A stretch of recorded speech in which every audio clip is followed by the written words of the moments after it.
can't seem to shake this feeling that in some way or another, we are all connected.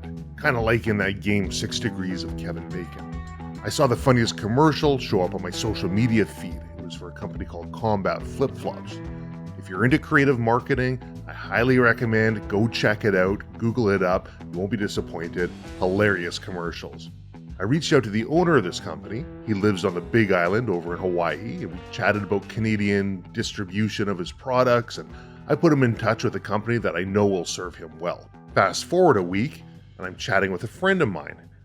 Telling her about this, not only does she know the owner well, but she's able to provide me with background and backstory and prep work for this podcast here. There are a couple things that I take from this. First, mind your P's and Q's. Comport yourself in the best possible way, especially when you feel that nobody is watching. To treat everybody as if there's a possibility that you are somehow connected. Because if you look hard enough, there's a good chance you likely are. And to be good to one another, because what goes around comes around. I've got a warehouse, I could handle distribution, but that's not what fuels me. Instead, I called somebody who I knew would do a good job with this, and I made that connection. A rising tide floats all boats. Finally, nothing says summer like flip-flops and shades. Silvercore Club members get 25% off all products at Combat Flip-Flops, and they get 15% off precision eyewear from Fortnite Optics. That basically covers the cost of your membership right there. And you still get all the free courses, the extensive discounts from other brand partners, the insurance, and oh yeah, meets RCMP club requirements if that's something that you require. If you find value to the Silvercore podcast, please consider subscribing and sharing it with others. It means a great deal to us and it helps us more than you likely know. Without further ado, let's get this podcast rolling. Today we have an extraordinary guest who embodies the spirit of resilience and innovation. Former Army Ranger and founder of Combat Flip-Flops joins us to share his remarkable journey. From the battlefields of Afghanistan and Iraq to the boardrooms of a groundbreaking business, he's dedicated his life to empowering communities in conflict zones. His story is one of turning adversity into opportunity, using entrepreneurship to create jobs and fund education in war-torn areas.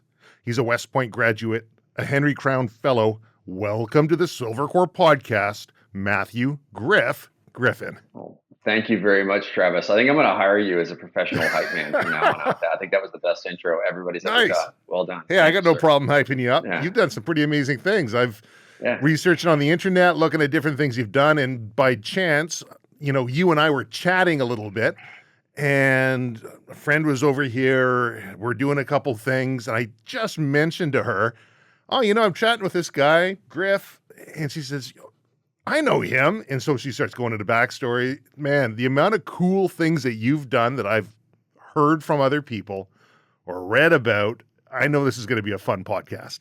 I hope so. I live by the mantra, I just want to do gangster shit with my friends. I love that. And it just adds up over the years. And it's funny because every now and then somebody says, hey, remember that time we did this? And you totally forgot about it. Like, yeah, that was fun.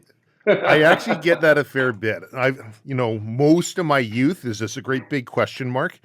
I don't know if I've intentionally blocked most of that out or what, but people will come up that I haven't seen in years and like, remember when you did ABC? I'm like, actually, I don't really remember it. No, it was pretty impactful. You did, and they get into it. It's fun. It's fun, though, to lead a life like that where you can actually forget certain things that were pretty amazing. Yeah. Well, I mean, on the other side of it, too, is like with it comes a little bit of responsibility because people can start asking you questions and they just come up to you on an off day or whatever, and you just have some random conversation. Couple years later, like, remember when you gave me this advice? I was like, no, I don't. I'm so sorry.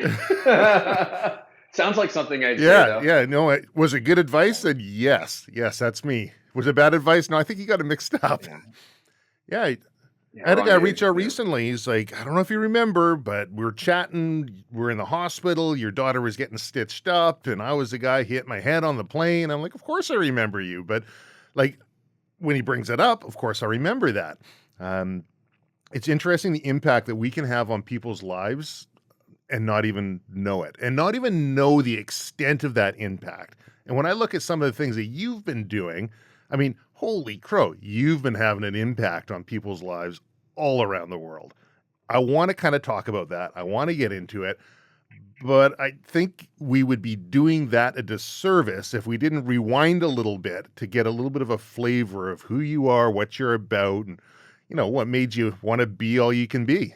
Yeah, it's funny. I usually use that tagline. It's like, I grew up in the 80s, right? And I know kids can sing this song along with me if you're a Gen Xer, but be all that you can be.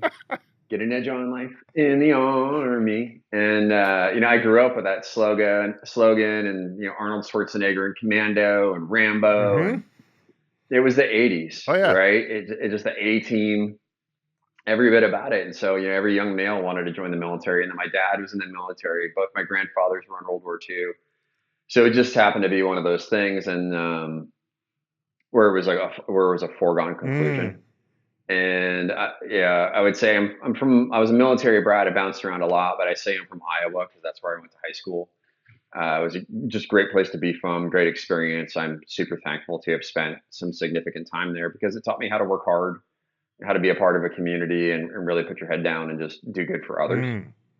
And I ended up, having to face the option of graduating high school was getting a scholarship, getting a job or joining the military. So I did all three. I applied to West Point. I got in, graduated the class of 2001. So June of 2001, thinking I was going to go to Fort Lewis and just drink IPAs, in the Northwest and fight fake wars. And then 4 months later, September 11th happened. I was already on the path to go to Ranger school, but this increased my resolve. Like, hey, I'm going to go to the Ranger Regiment. I'm going to be a Ranger Fire Support Officer. And there's only, at any one point in time in the world, there's only 9 of those guys in existence. So it's a really hard job to get, to qualifications to even get there, to qualify. And I had to go to a conventional unit first, which was at Fort Lewis, 520 Infantry. I was there for 9 months, and then I applied to go to the regiment, went down through selection, and I made it to be a Ranger Company Fire Support Officer with 2nd Ranger Battalion. What are they looking for? So that was,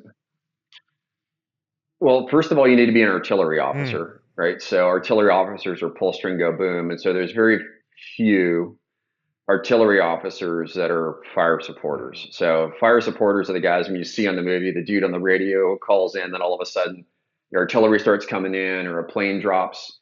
That is a fire support officer or a forward observer, right? So normally most guys, when they join the military, if you're an artillery officer, you have to go serve 6 to 9 months in an infantry unit as a fire support officer before you go back to a battery and learn how to do all the weird math to shoot artillery rounds and smoke and illumination. But I like staying with the infantry. I wanted to be in the action. So the best fire support officer job in the Army is with a Ranger Battalion, where you get essentially every play toy that you get to see in the movies are at your disposal on the radio. And I was like, yeah, I want that job. So I got there in July of 2003, deployed to my first deployment to Afghanistan in November 2003, which was Operation Winter Strike. And if anybody is in a Ranger Battalion and they hears this, they immediately start freezing, like you get cold to your bones. So in somebody's infinite wisdom, this was the 2nd year of fighting the war in Afghanistan, they said, well, we know these Taliban fighters are going to these super high altitude villages where we can't get to them. And they hang out there all winter, lick their wounds, hang out with their wives. And then when the spring comes back, the warm weather comes up, they call it fighting season. And all the guys come out of the mountains and they fight again. So in somebody's infinite wisdom in the Pentagon, they said, we're going to deny them their winter vacation. And we're going to send 3 Ranger battalions from sea level up to 10,000 feet of elevation to go hunt them down through the winter. So we did real rangering. We were the first, I think, looking back on the timeline, I think we were the first guys to really push past the Korangal Valley. If you're familiar with that valley, we lived in villages. We slaughtered sheep for dinner. We did the whole thing, man. It was legit rangering. And then came back, did another deployment to Afghanistan that following spring. came back for a month, went back, did another deployment to Afghanistan that summer, came back for 6 months, and then I did 6 months in Iraq, in northern Iraq. And by then, it was time for me to go. I had already been at the Ranger Battalion for a couple of years, which was a really long stay for a company fire support officer, but they knew that I didn't want to go anywhere, so they just kind of kept me. Fair enough. And I was good at my job. And then by the last deployment, I really started to see the immoral side of the war on terror kind of What do you mean by that? Like, I have an idea, but what do you mean by that? So I went to the academy 1997 to 2001. So that's on, like, people are still getting out of Windows 95, right? So this is when they're looking at their force projection, and they just started coming up with UAVs, and they would bring in all these military leaders. I had to say, there was a big discussion when I was there for 4 years, and autonomous warfare was a major subject of discussion. And I sat in all of these lectures for 4 years, and not one military leader, philosopher, moral standard, anybody could justify shooting kinetic weapons off of an unarmed aerial vehicle. They couldn't do it. So that's why you had guys like me. We would get a mission brief. We would jump out of an airplane, climb over a mountain, sit in a hole for a week if we had to, to verify minimal civilian casualties, identify the target, and then we would do an airstrike on them. That was my whole job. That was it. And I recall, like, on the tail end of the Iraq deployment, there was some guy we were chasing. He was up there in the food chain, and we found out that he was staying in a place outside of town. And I'm like, okay, like, so we're gonna go get him tonight, right? Like, let's go get him. And they're like, no, they're just gonna drone it. Like, what? And then we started seeing, like, the negative ramifications. Oh, there were women and kids there, and, like, that just went on, but it all just kept getting washed under the rug in the warfare. And I just was like, I don't want to play this game anymore. I saw it in 2005, and it just continued to get worse. So I was like, all right, I'm just gonna get out and be a civilian. Just like that. It's fine by me. Okay. Just like that. Yeah. Took a job building homes in the Northwest for a major home builder called Centex Homes. So I went from knowing nothing about construction to managing like 20 homes a month, like getting finished out and sold to customers, to executives at Microsoft and Amazon. So that was a major shift, going from the military to, working with trades to dealing with tech millionaires. That was a pivotal time in life. But, like, everybody's getting out, you're still struggling with the stuff. And then 2008 happened. I lost my job because I was a home builder. And then I went to work for a company called Remote Medical International. And they're a company that supplies doctors, paramedics, EMTs to people working in difficult areas. So offshore oil rigs, seismic research vessels, Antarctic research facilities. If you need a medic and a clinic, they would provide all that stuff, ship it there, and then service the organization with medical services. What drew you to that job? And then this was, I needed a job. Fair enough. Yeah. And I was the company headquarters platoon leader in a Ranger battalion, which means I had the medics underneath me. And then when I was downrange, whenever we got into a gunfight and we had to call for a casualty evacuation, I had to shut down all of my air operations, dropping bombs and shooting bullets to get a helicopter in to pull a guy out, and then, to get him in and out. So I wanted that, one, to be as efficient as possible to increase their save rate, but two, like, so we could get back to the war.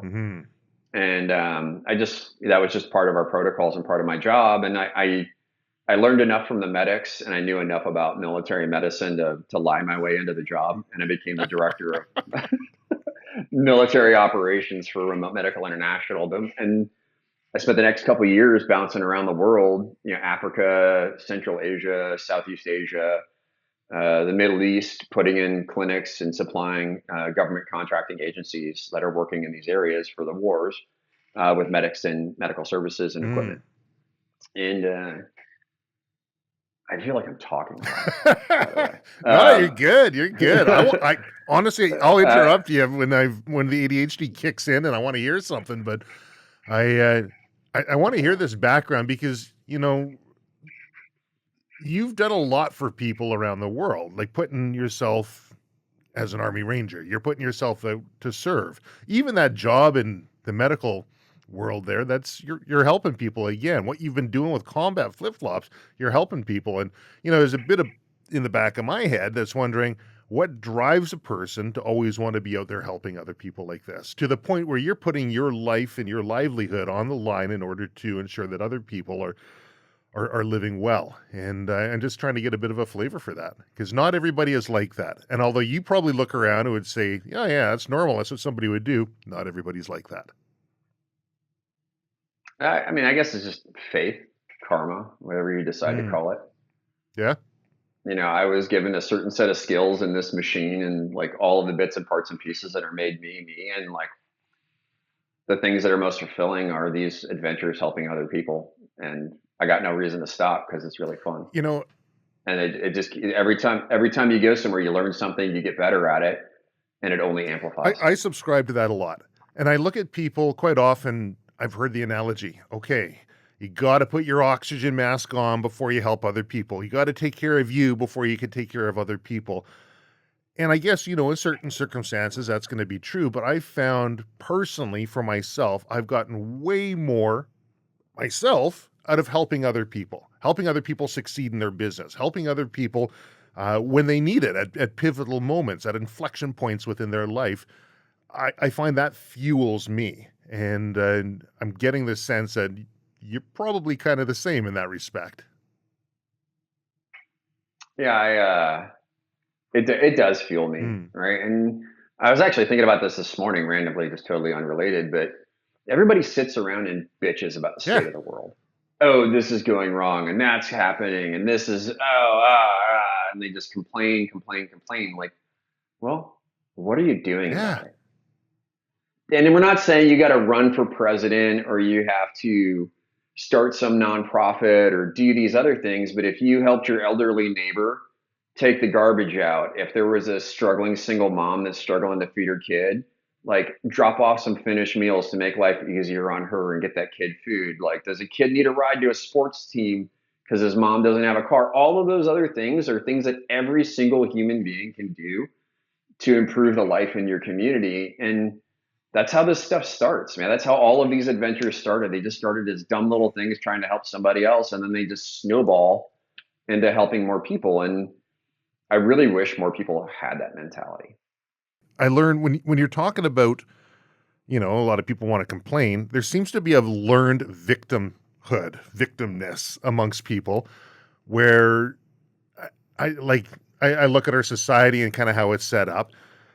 Here in Canada, let's talk about, like, I'm in the gun industry, I'm in the gun world, and people are always complaining about gun control, and they say, when seconds count, the police are minutes away. Like, the government says, don't worry, we'll take care of you. Okay, so we'll set up police. You give us your tax money, we'll set up police. Don't worry, we'll set up hospitals, we'll take care of you. Don't worry, and I think a lot of people buy into this idea that there's always going to be someone out there that's going to be able to take care of them. And if it's not being taken care of properly, well, who do I complain to, right? As opposed to, where's my personal agency that I can take upon myself to be able to make that change?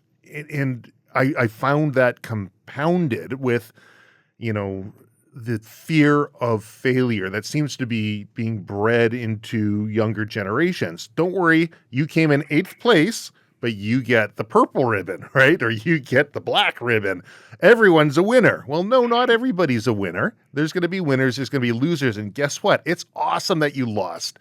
Learn how to lose in a way where you can then get up again and try and lose and try and lose. And finally you succeed. And I find, from my observations, and maybe I'm being optimistic about it, but I think there's a change that's happening where people are starting to get fed up of that lack of personal agency and realizing that they can actually affect things around them, fed up of their fear of failure and realizing that failure is not fatal. I think there's a change that's happening. I don't know if you're seeing anything like that. I hope so. Like I'm starting to see more positive movement in agency, Mm, right? I think people, my buddy from runs a company called 30 Seconds Out, Navy SEAL guy, Sean Evangelista, but he's got a patch, he's got a flag, everything else. He's got a T-shirt. It says, "No one is coming to oh, I save like you. it. No one is coming. It's up Yeah. to you." I think that's the line. And maybe I learned that just from growing up. Like I was a kid, pretty much a latchkey kid, and no one was coming to like help me out when I fell off my bicycle in the middle of nowhere, and I had to like get home and figure out how to get bloodstains out of my clothes, right? Because mom had just bought me these jeans and fix my own bike, and Mm, like we had a bunch of agency, and I think that maybe over the last 20 or 30 years, we've seen a lot of that taken away, and it starts when they're young. yeah. We you get these kids dependent on everybody else for everything, and so now that you got these 20 or 30-year-olds that are just expect somebody else to take care of something Right. for them. And conversely, they're also the same YouTube generation where they have more information at their fingertips to do any skill they want to in their entire life. So if they just take like one further step and start, using that side of it versus everybody gives me Mm, everything, I think we're going to be in a much I better agree. spot. So, Yeah, YouTube, man, you can learn yeah. anything. You can do anything. You could be the guy who says, just like you said earlier, well, I knew enough to kind of lie my way into the job. They bought it, we're good. But you didn't disappoint them. You're able to succeed. You don't need to have certificates behind your name in order to be able to do something. And I think that's another place where I see a lot of people have a stumbling block. I can't do XYZ because I never went to school. I can't do XYZ because I don't have my red seal in whatever it might be.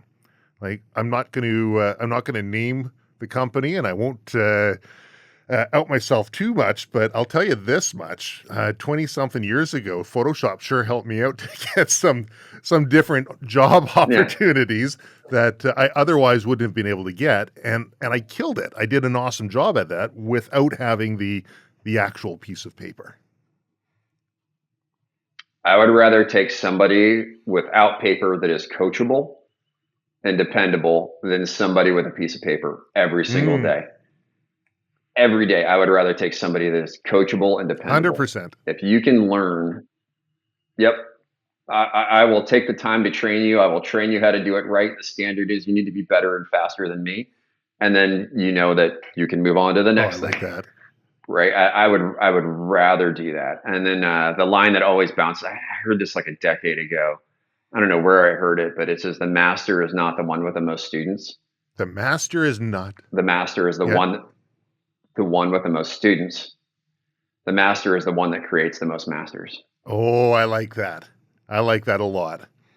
Yeah, because Yeah. you don't need a bunch of number twos. A friend of mine, he's in his 80s now, ex-strategist for a large Canadian rail company. Uh, quite a smart individual, and but he had a saying that he'd always say to me, and he says, a number one person hires a number one person to do a number one job. A number two person hires a number three person to make them feel like a number one person. And that, you know, it's always kind of stuck in my head. Don't have a bunch of students around you so that you can feel like a master. Have a bunch of people that can do way better than you, and that rising tide will float all boats. Yeah. Like being pushed is a good thing. Yeah. And we were discussing it earlier about failure. And people always ask me, I did a lot of fun stuff in the military. And people always say, what's the one thing you learned in the military? It's like the military taught me how to fail. Mm, I like that. It literally taught me how to fail. And then like, what do you mean? It's like, well, you think we learn how to do all of these like cool guy tricks and we just get it right the first time and then it's just muscle memory. We do it like we're breathing. No. Like, no, they beat it into you over months and years, right? And you'd be like, I can still remember this. I've like behind the bush, some like ranger getting smoked in the Florida phase. And the RI said, "You know how people learn, son? Ranger?" He's like, fear, pain, humiliation, repetition. You're getting a mix of all of them right now. and and it really made me think, but like, how do you really learn something? And it's like, I either scared myself to death, I'm not going to do that again. I hurt myself so badly, I'm not going to do that again. I got humiliated so badly, I'm not going to do it again. Or I repeated it to the point where I couldn't get it wrong. Those are like the inherent, like your body will not physically like let you go back to the old ways because you had one of those four mechanisms. Like And just learning how to fail is critical to being successful. Like you will take beatings along the entire way. Like Washington for the United States was less than a 50% success rate when he did the raid across the Delaware. And I think he was like 3-1 losses or 4-1 losses. U.S. colonials versus the British. That dude knew how to fail. It's what you got to learn. You got to learn how to fail. But again, that was a great digression from the story, and I appreciate the multiple little divergences. You're welcome. So thank you very much for that. Anytime you need a little bit of ADHD divergence, you just point at me. I'm just getting the squirrel out. Yeah. LA.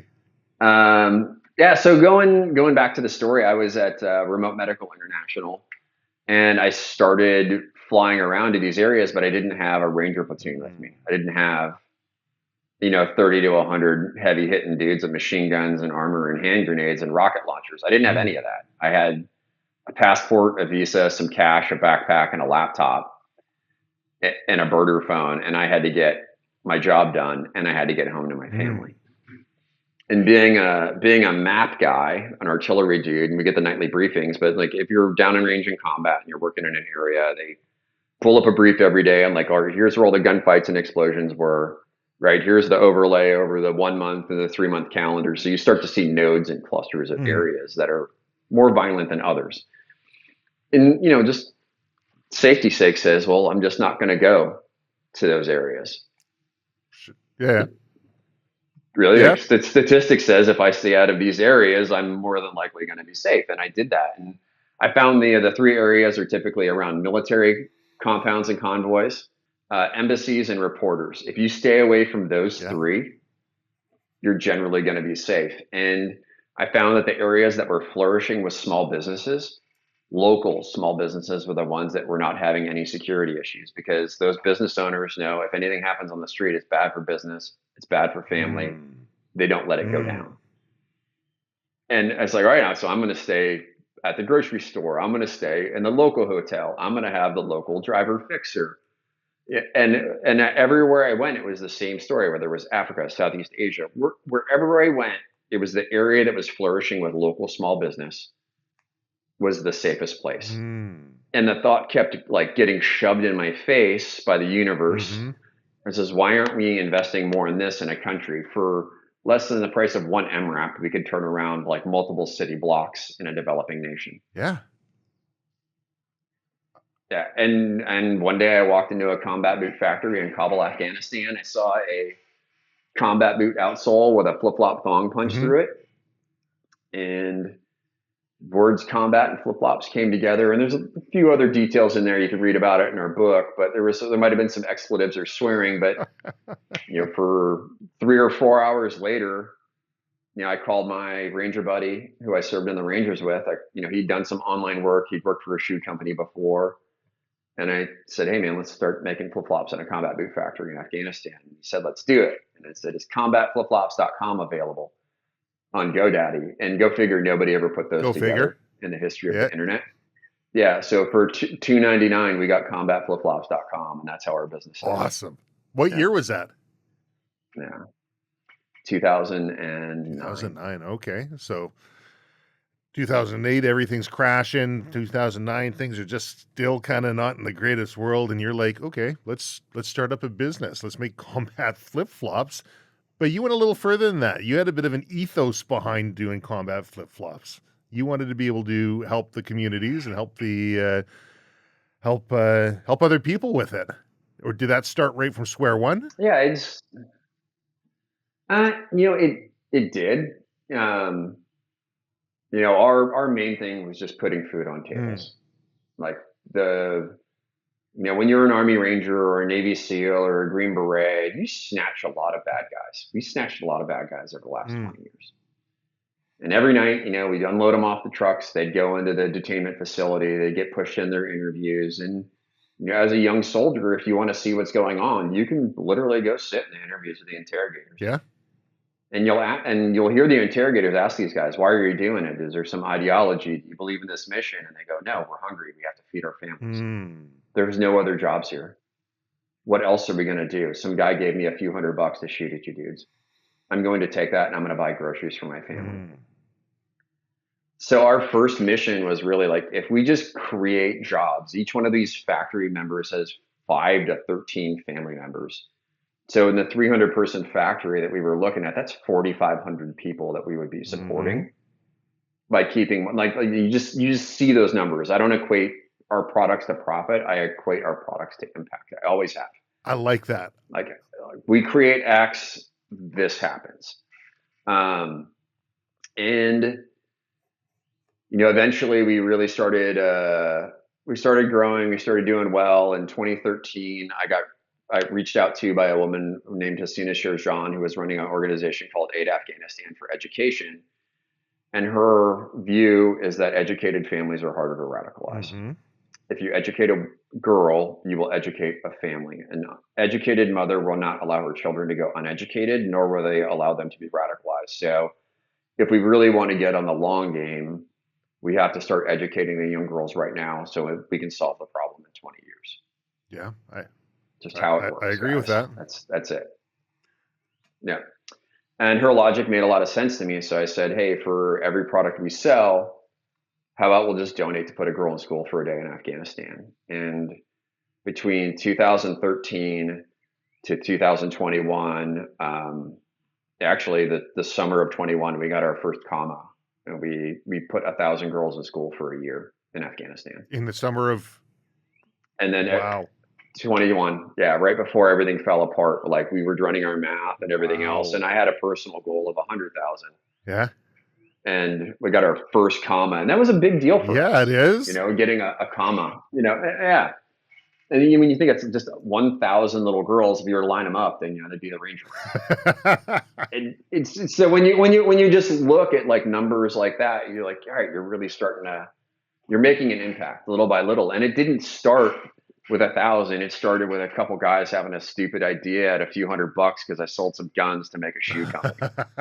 Right? That's how it started. Like you never know how it's going to go. If you're listening to this, like, I literally started my company by selling the guns my grandfather gave me and a motorcycle to pay for samples. I had no cash to do this. And look at us now. We're on a multi-million-dollar business. We're operating in multiple countries. We're doing great partnerships. We're sponsoring veteran surfers. We're, clearing landmines. We're doing all these other things just because you had a dumb idea. And I still have the napkin that we had. Did you frame it? I literally have it. I have it. Yeah. You got it framed or something? You're just sitting in a drawer. It's in plastic in a file folder, but I have it. So it's like, those are the things that matter. You have this dumb idea. Next thing you know, we couldn't manufacture footwear in Afghanistan. Just logistically, it doesn't work. They don't have any rubber trees, leather tanneries. So we started making textiles in Afghanistan. We shifted our footwear production to Bogota, Colombia. We had worked with a jewelry company making landmines in Laos. We print all of our stuff here in the U.S. We've made knit beanies in Syrian refugee camps in Lebanon. We've done like weird stuff all over the world. Just doing our best to put food on tables and honestly represent America and Americans positively, because our government has not been. Yeah. Well, in our government too. I think there's a lot to that. Like, I remember when I was younger, trying different business ideas and looking at different areas that I could build a business. And my concept was never to be rich. I just wanted to build a business because I wanted to be able to have fun. Time is your most precious commodity. So I wanted to be able to do something that would provide me more time, essentially. And we'd sit around at the pub having a few beers, and everyone's got great ideas after you've had a few beers, but I noticed there's a trend. The next day, nobody did anything with those ideas. And so I'd bring a little notebook with me. Or at one point, my girlfriend at the time, now my wife, her sister, gave me a state-of-the-art Palm Pilot, and I would write this stuff down. I I love those know. things. I miss them so much. I'd, The little I shorthand you know. had and everything else on there for That me. like little area where, I miss those yeah. things. So I'd write all these notes down, and Buddy would have an idea, and I'm like, "That's a great idea. Are you going to do anything with it? Probably not. Okay. Do you mind if I do something with that? Yeah, no, go nuts. Okay. Next day, I'd go out and I'd start putting it into action, and maybe by the end of the day, I'm like, "Yeah, that was a dumb idea." Maybe by the end of the week, I'm like, "Okay, I don't know if this is going to work too well." But oftentimes what I would find is you can basically make anything work if you're not making profits your primary concern. And profits are very often the natural byproduct of the hard work and effort that you put in. And it's the crazy ideas that people have, the ones that everybody says aren't going to work, that tend to be the ones that later on everyone says, "Oh, I knew it'd work. Oh, yeah. I mean, you just got lucky because of ABC," or whatever it might be. Because those crazy ideas offer a niche where other people aren't playing. And I, I've built my business around not looking at the money, because I feel if I'm trying to chase some money, I'm always going to be behind it. But if I can chase a quality product or a quality service, that the money will come. So far, it's worked. Well, and maybe you're better at it than I am, right? Oh, I feel a lot but too. Yeah. And then that whole thing, I'm like, oh, I'm going to start a business so I have Yeah, more time. it doesn't work, Oh, does that's a it? fat lie. That's a total fat Well, lie. That Timothy Ferriss can go eat a that's bag right. of, um, that 4-hour work week thing. That's what totally sold me and got me started Yeah. on this. And it's a total lie. It's a Doesn't work. lie, Not at but all. the work that you're putting in, you enjoy and you want to be there. Because I worked at jobs and I got up in the morning and I was like, I don't want to go to work, but here we go because I have to.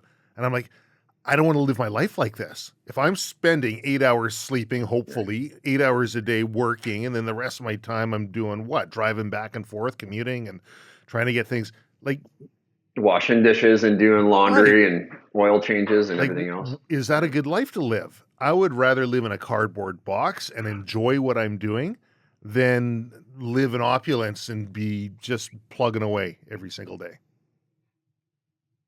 No. I agree. But you got, yeah. But I mean, eventually you'll get there. Like it never gets easier. You just get better is one of our other lines. Like it never gets easier. You just get better. Like something that like somebody will say, oh, we missed a shipment of this. Like 5 years ago, I would have lost my mind. Now I'm like, okay, call this guy, call that dude. Like, let's figure out like how we can get stuff moved around. How do we make this work? You just get better at it. There's nothing you can do to solve the problem other than solve the problem. And you find tomorrow still comes, and what you felt was the end of the world when you're younger is like, okay, well, we'll do better next time. We're going to put these things in place, so hopefully it doesn't happen again. But here we go. Next piece. Yeah, often it feels like that meme about that dude cracking a beer sitting on a burning couch. That's what most entrepreneurship feels like. That's often. Yeah, I know everybody's seen that meme, but that's honestly what it feels like. Yeah, I can relate to that. Yeah. You were on Shark Tank as well, and that's kind of a cool experience. What was that like? It was super fun. We treated it like a ranger mission. We watched all the episodes. We profiled all the sharks. We took the measurements. We saw how many paces the guys would have to take back and forth between the first door and the second door and the mark. Luckily, I was in the veteran community, so there's a bunch of other veterans that are on there. So I'm relentless when it comes to running people down. And maybe the Rangers taught me that. It's like, we're just going to find you and we're going to get a hold of you. But now I get to do it in a more peaceful way. And I called all of the businesses that I saw on Shark Tank. I just got their contact information and I got a hold of a few of them. And Eli Crane, who's now a U.S. congressman, he was running Bottle Breacher. He was really helpful in responding and talking me through the process. And we trained up for it for months. We dropped our sales, all of our marketing. That's all we did. For 2 straight months was trained for Shark Tank. I like that. And we set our left and our right limits. And just funny story, you can read about it in the book. But the producers are always trying to mess with you for entertainment's sake. And we were going in on the very high end of reasonable on our valuation. We were going in at I think a $1.5 million valuation. And he wanted us to go for like 3, right? Which would have caused a lot of drama. But Lee and I and Andy, we'd already made our business plans. We knew our numbers. We knew our acceptable, unacceptable, everything that we were ready to do. We were set. And the producer comes up. He's like, "Hey man, I really want you to do the $3 million valuation." And it's like, "Well, I'll paper, rock, scissors you for it right now."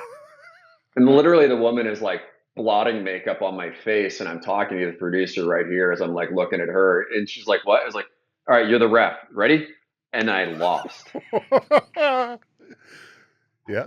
I lost. Yep. And what did you pick? Producer looks all. I think I chose scissors, and rock. Trusty old rock. And he's like, "Do you want to do 3?" I was like, "No, dude. We do this. We do it live. We go one and done. Yep. We're over." And so he gets all giddy and jumps up and like runs back to wherever the producers hang out. And then we're getting ready. Like we're standing there. Like look over at Lee. He's like, "What are we gonna do?" He's like, "We're gonna execute the fucking plan, man. Let's go." Same as always. Let's go. Let's let her rip. Oh, I love it. And we got a 3 shark deal, more than our minimum metric that we had set for ourselves. And we got in, we got what we needed, we got out. Like true Ranger fashion, we're gone. And then that turned into probably one of the scariest 6 months to a year of my life. Why? Yeah, because we filmed in June expecting to be on the they usually air the veterans episode around Veterans Day. It would make sense, right? So we went and we leveraged all of our cash. We'd given up our sales from the season. We came back in June, had to catch up on production and everything else. We stacked we borrowed as much money as we could. We put as much inventory on the deck as possible for this Veterans Day episode. November 11th came. November 11th went. No episode. So now bills are due. No sales. No cash. It was tough. Like, what were we going to do? And we had based our pricing on standard wholesale, thinking that stores would pick us up, but nobody was. The business, this is 2015. This is like the golden age of social media and online e-commerce. This is the wild west. This is on the ramp up. And it's like, screw it. Let's just change our pricing to be competitive. Let's drop wholesalers. We're not going to sell through any stores. Let's just go direct. Overnight, our volume tripled. All the lights went green across the dashboard. And then we sold through everything through the holidays, wondering what we're going to do. January, I go down to SHOT Show. I'm helping a nonprofit organization called Team 5 Foundation, where we send special operations medics to developing nations to do clinic and aid work. I'm literally standing at a fundraiser as the MC, and my phone rings, and it's a producer from Shark Tank. It says, "Hey, you're going to be on Shark Tank in 2 weeks." Literally, I had no cash, thinking I was going to put my company under. All of the inventory that I owned would sit on my very small desk to my right. Sorry, my pup is bothering me here while I'm in this interview. Oh, good. Kiko, you want to give a little appearance? Come on in. There you go. Hey, nice pup. There's the Kiko, little Catahoula blue heeler. He's a good boy. My first dog was you can follow him on Instagram. First one was a blue heeler and border collie. Was my first dog. But your dog's got an Instagram account? Yeah, kilo9er.kiko. Okay. Yeah, you can follow him.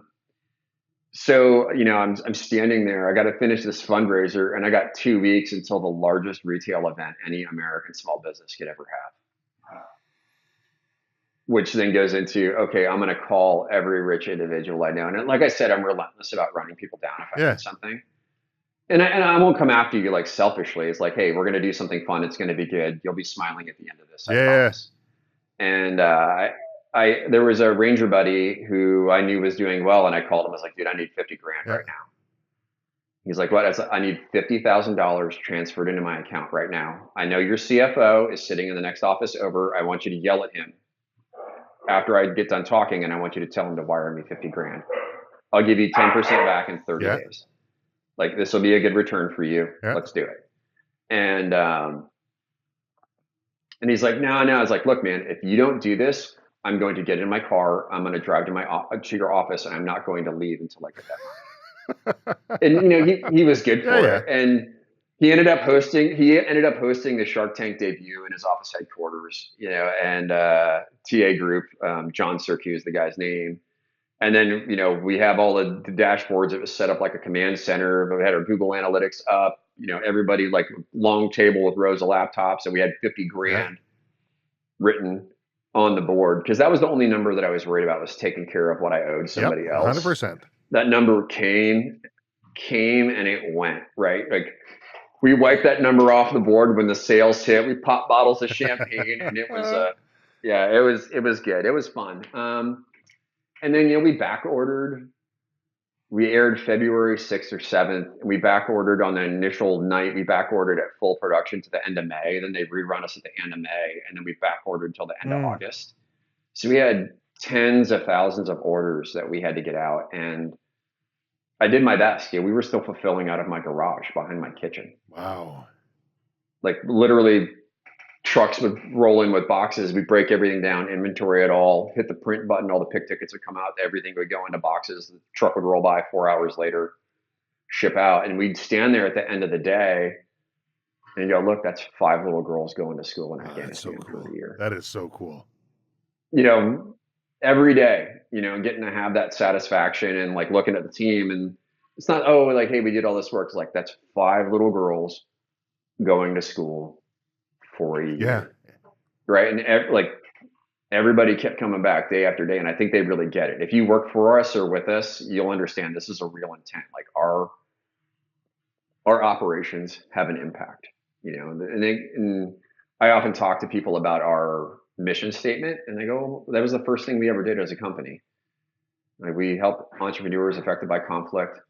We empower the mindful consumer to manufacture peace through trade. And there's a few other things in there, but persistence, creativity, and respect.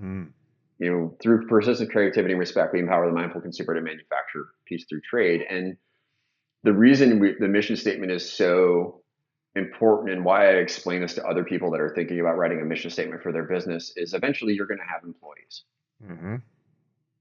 And your employee at some point in the future is going to be unsupervised, out of contact, and needs to make a decision. Do they have a binary statement that's in there that goes, does this help? Does this decision drive us closer to the mission goal, or does it not? Yes or no? Any decision, whether it's a marketing photograph, whether it's production, whether it's logistics or finance, anybody on any one of my teams can read our mission statement and go, does this help them make the mission? Does this make the mission happen? Right. And that's what we do, is we just kept doing that. And like, people get it, and we just been driving on, like, just chipping away. You need that North Star. Without the help of the US government, any aid agencies, it has been a debacle. Like, and I've spoken at the Afghan embassy multiple times. I've spoken with heads of Department of State. I mean, congressmen, representatives, senators, nada. Wow. We are the most successful business that has come out of this operation, and we still continue to be the only finished cashmere maker in Afghanistan. And we cannot get any support from any aid agency. It's been really frustrating. Crazy. But the solace in that, right? The big middle finger to the man is that all of this impact has been created because of the faith and the support of people like yourself. Like, anything that we have done, it's not us, it's our customers that have made this happen. And we're so thankful for the people that support our mission, wear our product, and encourage others to do so. So we're having a good time with it. Cool. Right. And we just got more friends with your gangster shit. Right? I love it. And I think you might have a Canadian distributor now, hey? We do. DS Tactical, those guys up there, they just waiting on their opening order. So maybe you just give them a buzz and tell them to shoot over that PO. But that is the Canadian market has been really understanding of the mission. It's interesting, except with the exception of the French Canadians. Oh yeah. Well, don't get me started there. I will get on, and if any French Canadians listen to this, like, don't be such a dick on social media, right? Like, I'm going to tell you, like, stop being a dick in the comments. Nobody enjoys it.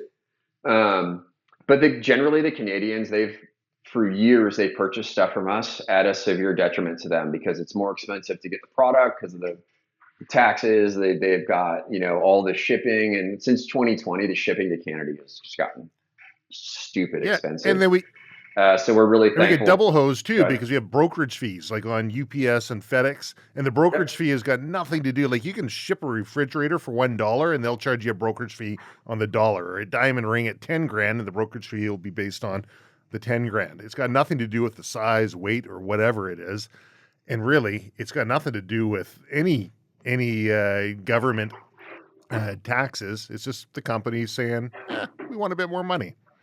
So that's a tough one when we're buying stuff. And when you and I first started talking, you're like, hey, you want to be a distributor? And I'm like, I don't even know what a distributor does, right? It's super easy. All you need is a warehouse. And like, well, I got a warehouse. Actually, this is in the warehouse that I've converted into a studio part of it.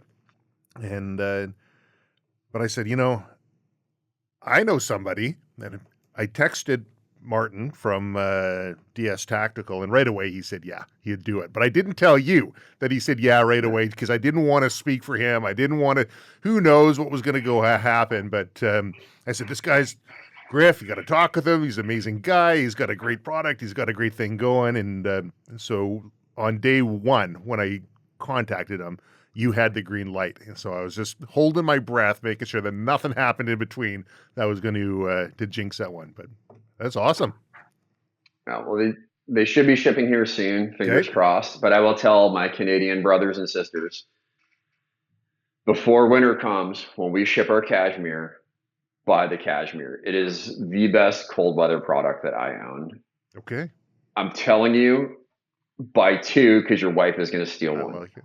It is a great product. You're going to love it. Well, you know a bit about cold weather because you lived in the Pacific Northwest for a while, right?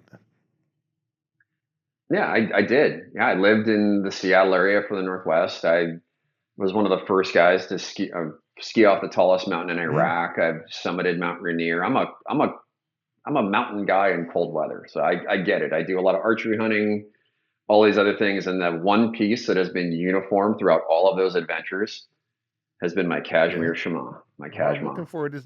It goes with me everywhere. Looking forward to that one.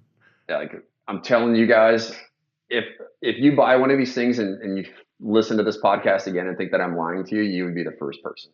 They are phenomenal. You will really enjoy it. Well, Rainier, that's a bit more of a technical mountain. That's kind of a sketchy mountain.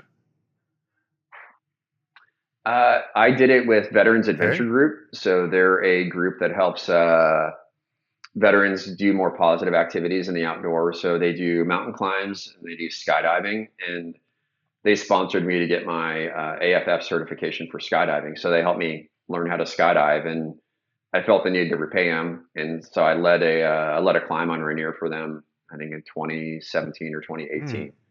I led a climb for them, and we did it in early June, which I would have to say if I were going to do Rainier again, I would do it as early season as I possibly could.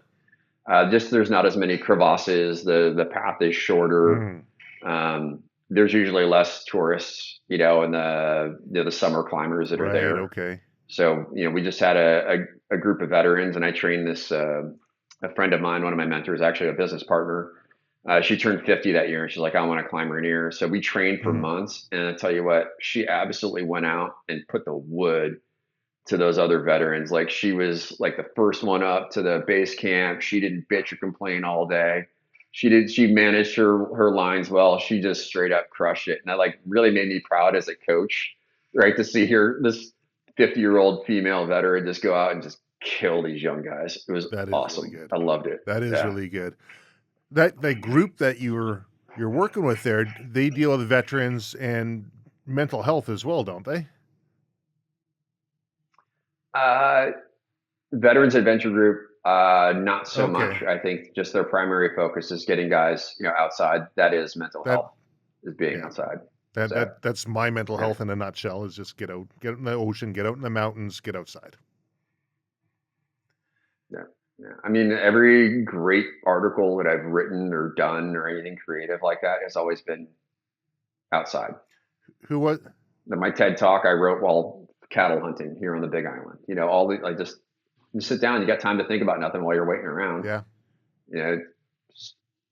That's when all the I thoughts didn't come. catch your TED Talk. Typically How did the I good miss your ones. TED Talk? Tell me about that. I was at Nike at a veterans advocacy group, and I just happened to sit down around a table, and this guy sitting next to me goes, "Hey, man, I'm doing this TED Talk in Tacoma. Would you like to be a part of it?"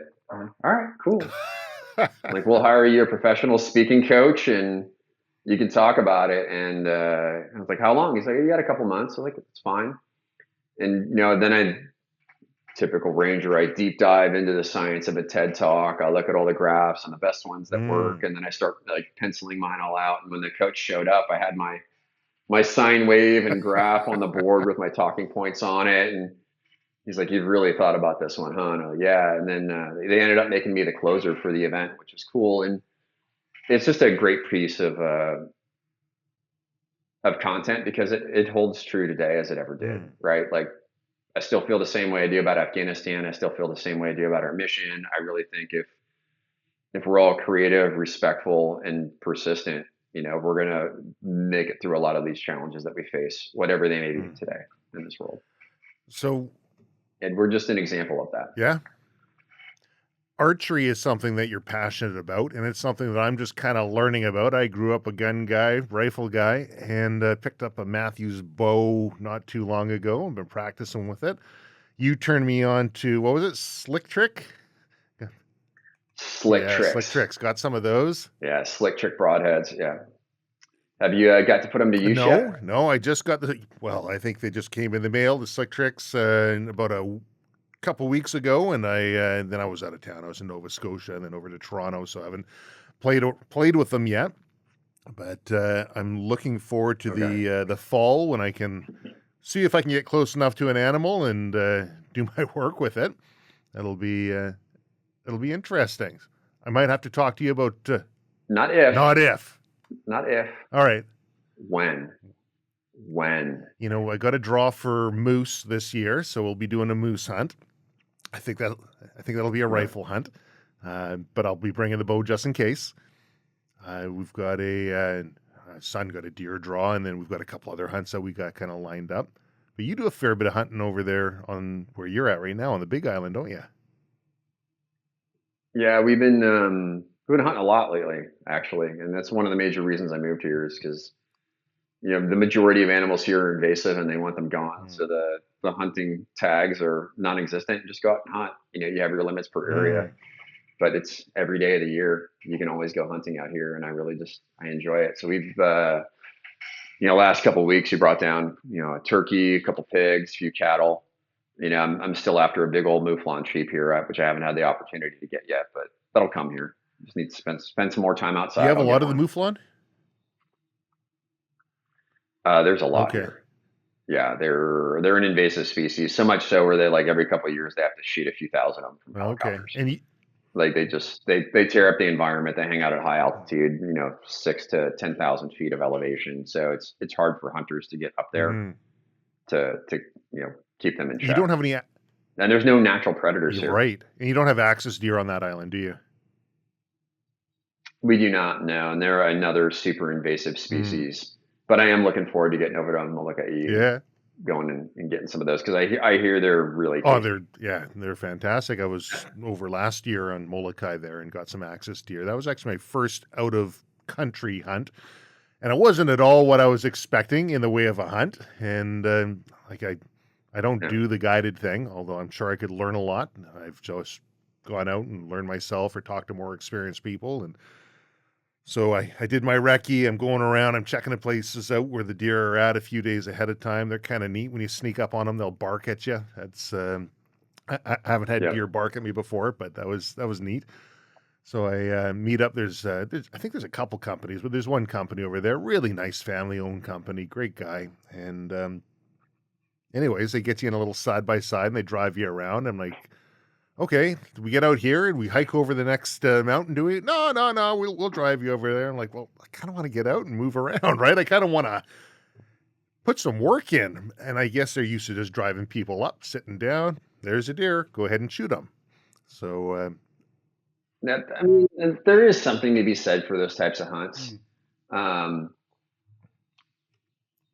Where, we're going to do a service like that out here. I'm helping another veteran start a guide Mm. service. And a lot of people are just intimidated by hunting and they want to get into the sport, but they don't have anybody to, take them out to a safe Yeah. area, know they're going to get a shot and then walk through the process. The part of hunting that nobody ever talks about is how do you break down an Well, animal? that's pretty huge. Like, how do you feel dressing Yeah. it?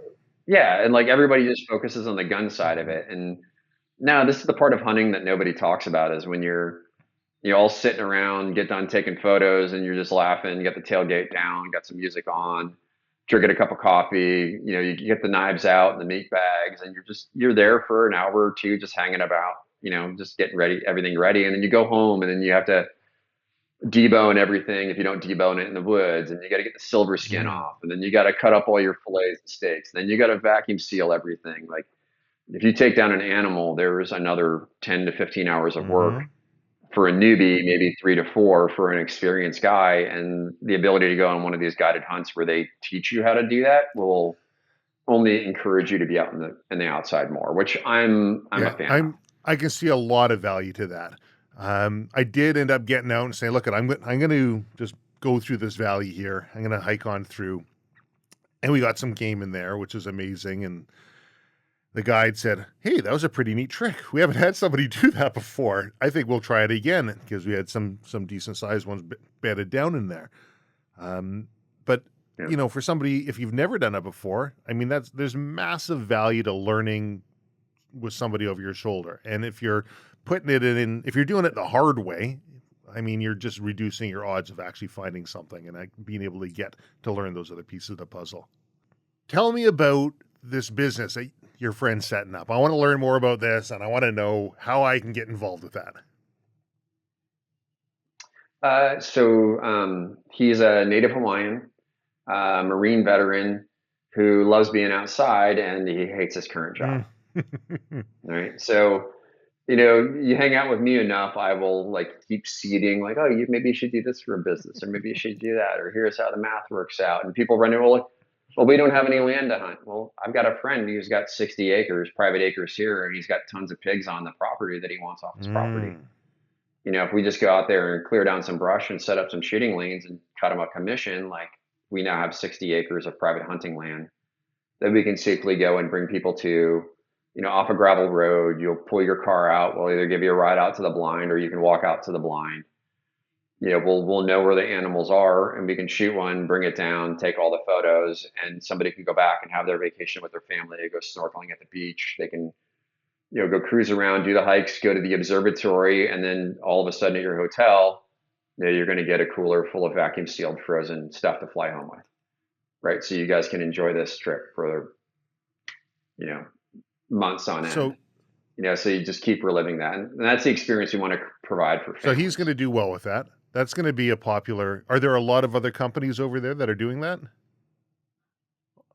There are a lot of other guide companies out here, but they're typically like the higher end ranch hunts where you're paying $1,500 to $2,000 to go out and shoot a big ram or a big goat on somebody else's property. But I'm more aimed toward the father-son, father-daughter, a woman who wants to learn how to hunt, creating that kind of teaching experience where it's not one of those fancy hunts, but it's something where you're going to get a good animal, a tasting animal, you're going to learn a lot. And hopefully you'll come back and recommend other friends. Well, that's cool. Well, we'll get links to that up when the business is up and going. We'll get links to that. We'll throw it in this podcast. Anybody listening and watching will be able to see what that's all about. And, maybe I'll just fly over there and take a few pictures myself and see what we can do. Yeah, we'll have to do a podcast from the blind. So. Let's get that done. Yeah, that'll happen. Yeah, I've got the full remote kit that I was just back east with it. I was supposed to be doing a podcast in Nova Scotia. The individual got a little shy, and so we didn't do it there. That's fair enough. Had a fantastic time. All you can eat lobster and smallmouth bass fishing. I'd never done that before, so that was kind of neat. Smallmouth are fun. My favorite freshwater fish to fish. They are so aggressive. Are they ever? They hit so hard. Well, we head out. Okay, so this fellow, he owns a company called ATI, Armament Technology. They make wicked scopes. People have probably heard of them. They do Tenebrex scope covers, and they got Tangent Theta and SAI, and really cool company. Very family oriented, which I like. Very core values. And so out at the owner's cottage, we go out in the boat, and it was me and him, and my wife is with his partner, and she comes over and hands a little book. I'm like, what's this for? Well, you got to keep track, she says. Like, what do you mean? She's like, well, how do we know who's won here? Who's got the most? I'm like, okay, so this is a new thing for me. I don't go out and keep track of how many. Man, the bite was on. We're doing pretty good over there. It was pickerel. Of course, we got a bunch of those. Smallmouth bass. They're an aggressive fish. I mean, they're invasive from what I understand in our waters, but at least over here in the West. But they're a fun one. Yeah, they're super fun. Yeah, my favorite like family oriented fishing is pink salmon. Okay, that's just the little garbage ones. I like pinks. Every odd year they'll run on inside or outside. Even years inside, odd years outside, right? And so right around the corner from this location, when it used to be our office, I got a new office in Ladner for people who know the area. But I've got fishing rods in the next room over here, and when they're running, man, we just go out. They're right on the river. You can cast from the side, and you go home with a few pinks. Throw them in the smoker. They're fatty. They're a fantastic fish to smoke up. I like saltwater fishing. Yeah. I've had them out of freshwater, but when the first time I did it, I think it was like 2015 or 2017, but we had a 14-foot Zodiac with I think a 15 horsepower motor on it on the back. And, we saw them out jumping, and it's like, I know they hit buzz bombs, and we had a couple bass rods. So you could see the school skimming the top of the water. So we just ripped right in front of the school, tossed them in.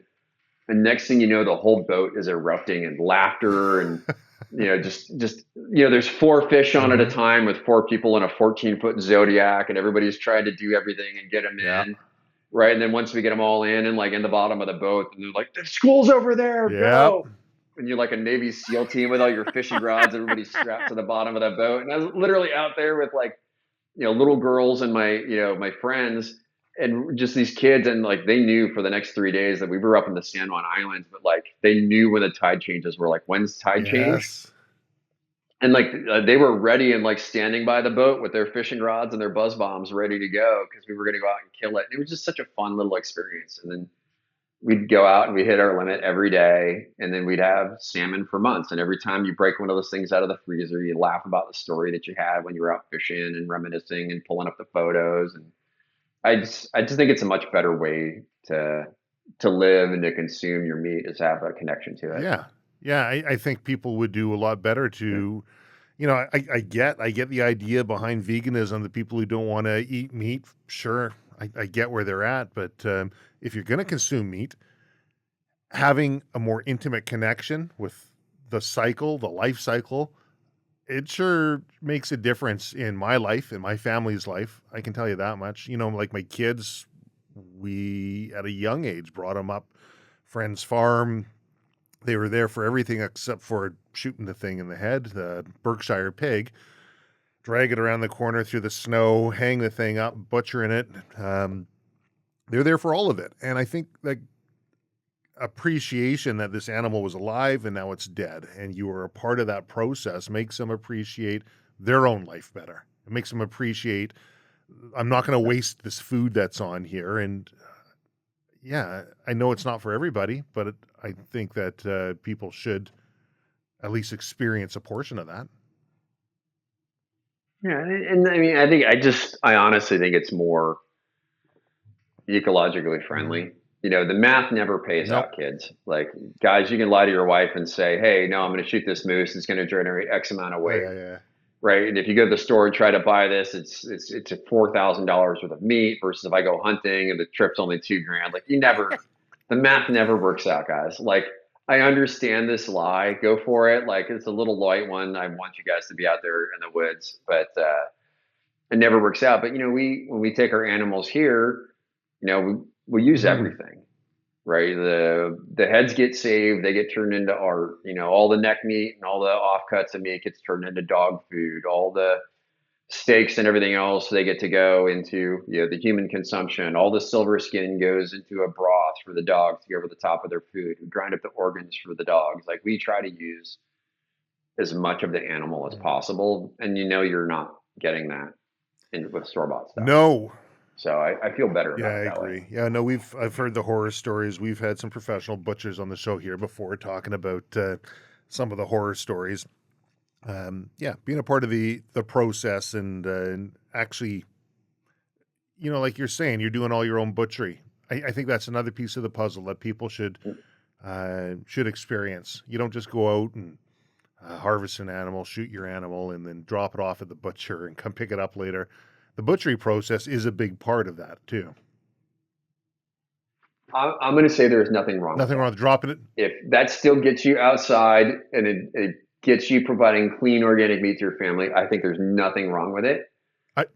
I just enjoy the whole process. I'm not going to begrudge somebody for it, but I do think they should experience that. And they might find it's not as difficult as maybe they thought it was. And, I've been on group hunts. We had a moose group hunt and they wanted to bring it to a butcher. Fair enough. And we had the back straps and around the campfire, and then we go to the butcher and pick up all our stuff. We got our back straps again. I'm like, how'd that work out? Right? There's got to be somebody else's. So there's more control over what you have, and it's a good experience. I'm not saying everyone's got to do it, but it's if you haven't done it, it's a good thing to experience. Yeah, agreed. Yeah, and again, this just goes back to YouTube. I remember there was this English guy talking about gourmet butchering a deer, and he had this 30-minute tutorial about him taking apart a whole deer and explaining what the cuts look like. And I have that video saved, and if I ever have a question, I want to make a neat cut, I just literally get the phone or the laptop up in the kitchen. Hey, play that section. Yeah. All right, this is how I do it, and you end up coming up with professional looking stuff. And your first couple of animals are going to look like garbage. Your fillets and your cuts are not going to look good. So just get used to it. It just forces you to go out and do it more often. Well, I was a little bit lucky insofar as my wife's a Red Seal chef and has done professional butchery courses. So she's better at it than I am. I always lean on her for that one. But the one thing I did learn on the hunt over in Molokai, he would dress the deer out, the axis deer, the gutless method. And I thought, okay, that's kind of interesting. Mm-hmm. And so he went through, he had the thing dressed out in no time flat. Obviously, he's done a lot of them. And there is like very minimal wastage on the animal. So that was kind of an interesting way to do it. I thought that was a good learning point. I still haven't figured out how to get the tenderloins out with the gutless method. Which rib I got to go through and how I got to get that thing separated out going from the outside. I filmed them doing it. I filmed them, so I had it. I haven't figured that out yet. Yeah. But no, it's a great method. I generally will do that. I will at least save the gut pile for last. So I'll take all the quarters, back straps, all the brisket. I'll take everything off the animal. So I'll have the carcass there, just less it, and then I'll, quick get the, open up the cavity, grab the esophagus, pull everything down, like pull it out the back, go get the tenderloin. So at least I've got the intestines and all the parts that we're not using up there. They're just connected in one thing. So some animal's not going to drag off the bones and the intestines. So you're not going to make a mess if you're near anywhere residential. That was the other thing I saw. The animals, how quickly they break down over in your heat. Over in Hawaii, there's a deer that was hit by a vehicle, and I'm sure there's tons of them on Molokai that would get hit by vehicles. But scroll by one day, there's one on the side of the road who was hit. I think by day 2 or 3, you'd barely know there's anything there. I mean, the heat and the bugs and everything, it was just gone. Oh, it's primarily the pigs. The pigs will eat everything. We shot a cow about 2 weeks ago, and we were just being really quiet. We were butchering everything, and all of a sudden, this 70-pound hog, she was downwind of us, like walks up, smells, thinks she's going to go get dinner, and then she ended up being dinner for us. So, hey, good dinner. So, is there anything that we haven't talked about that we should be talking about?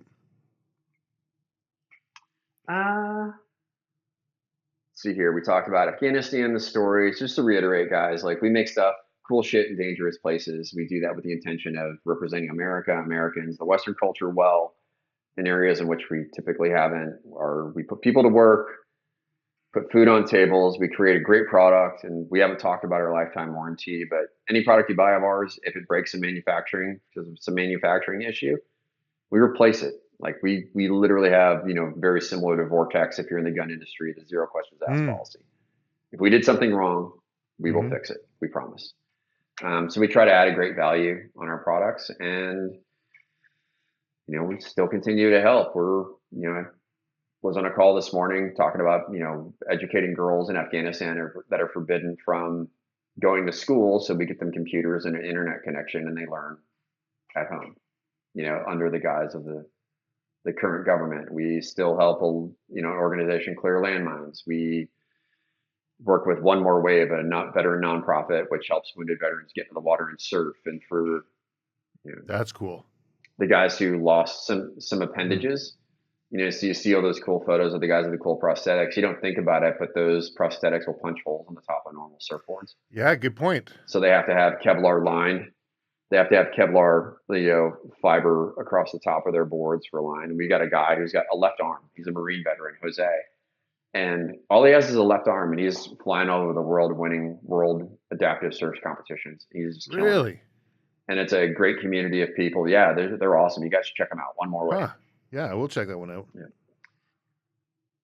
And other than that, like we're just living the life here in good flip-flops, slippers, as they say here in the islands, getting some hunting and fishing done, and looking forward to hosting more folks out here once you come on out and do the initial podcast from the blind. Well, we'll definitely do that one. And if people haven't checked out your ads yet, do yourself a favor, go on social media, check out Combat Flip Flop ads. They're freaking hilarious. I do like those ones. Griff. Yeah, there's a new one coming out, which I'm really excited about, and all I will say is slow-mo revolver form. That's the only teaser I'm giving you. Slow-mo revolver form. Yeah. Do you ever worry about these things getting pulled or flagged by? Because you'll show guns and stuff in your ads. Meta doesn't seem to like that, or at least the AI doesn't like it. Does that ever? It happens to us all the time. We had to change the name of our AK-47 flip-flop, which was our number one selling flip-flop, to the AK because they thought we were selling guns. Our first shoe that we came out with, we did in 2019. We called it the Mark 19. And those who are familiar with what a Mark 19 is, it's a 40 millimeter automatic grenade launcher. And Facebook thought we were selling 40 millimeter automatic grenade launchers because it was a Mark 19. It's so dumb. It really is. But that being said, like our most recent ones with Robert and Tacticon and a few of those other guys, they've gone really well. They've got guns in them, and I think the community is responding, which makes us happy. That's awesome. Griff, thank you so much for being on the podcast. I really enjoyed talking to you, and I'm looking forward to chatting with you in the blind. Travis, looking forward to it. See you, buddy.